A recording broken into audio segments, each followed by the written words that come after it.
Hey everybody, Will Gully here with the Recruiting Lounge, and today I want to talk to you about directives. In a previous video, I told you more about collectives.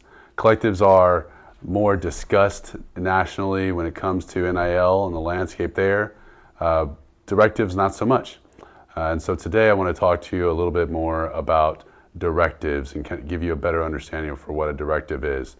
Now, in comparison to a collective, where a group of individuals, donors, sponsors are putting money into a nonprofit, and that nonprofit is then distributing out the funds to student athletes. That nonprofit is the collective, and they're an intermediary. A directive is a one-to-one transaction between a business, a sponsor, a donor, and a student athlete. So a student athlete has a positive relationship with the donor, and that donor says, hey, I want to support you further. Let's enter into a business agreement where you provide X type of service and I will pay you for that service. I was having lunch with an individual at a Power 5 school. He's a prominent donor, and he was telling me how he has an affinity for their softball program. Their softball program's nationally known.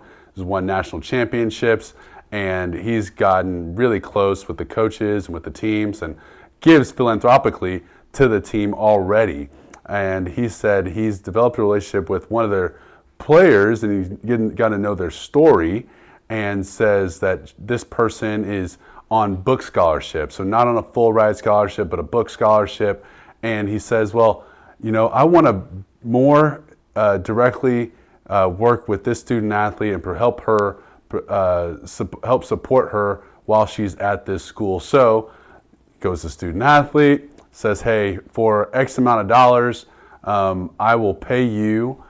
And in turn, I would like for you to come and do visits with the nonprofit organization that I work with here in town. That nonprofit works with students in elementary and middle school age, and they know who this softball player, student athlete is. And so if you do some appearances for me, maybe spend some time with the kids, develop relationships and mentor them, I will pay you for those services. So that's a directive. It's really a one-to-one transaction between a donor, a sponsor, and a student athlete.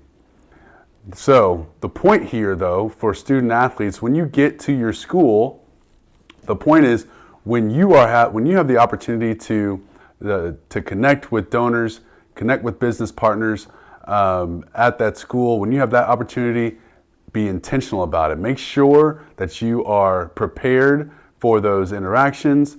Dress nicely, be well spoken, be on time, be punctual. All those things come into play when a donor is looking to invest money and help support you. You all have a story to tell.